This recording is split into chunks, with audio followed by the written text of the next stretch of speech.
మరి విఘ్నేశ్వరుడు పార్వతీదేవి యొక్క కుమారుడు కనుక శ్రీ మహావిష్ణువుకి మేనల్లుడు అవుతాడు. మేనమామల ముద్దు మేలైన ముద్దు. ఓసారి ఎందుకో వైకుంఠానికి తీసుకెళ్లాడు. మేనల్లుడు కదూ, సంతోషంగా తీసుకెళ్లి అక్కడ సుదర్శన చక్రం పెట్టుకున్నాడు.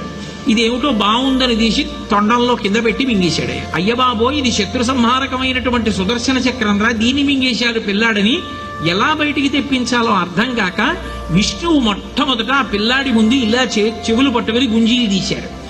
గుంజీలు తీస్తే మామయ్య అదేమిటి అంత విచిత్రంగా కిందకి మీదకి ఊగుతున్నామని పడి పకపకా నవ్వాడు. ఆ నవ్వడంలో పొలమారి లోపల ఉన్న సుదర్శన చక్రాన్ని పైకి కక్కాడు.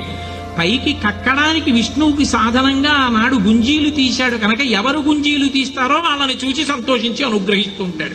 ఇప్పటికీ మీరు పాండిచేరి వెడితే పాండిచేరి రోడ్డు అంతా కూడా గుంజీలు తీస్తూనే కనపడతారు మీకు. విఘ్నేశ్వరుడి యొక్క పూజ అంత తేలిక.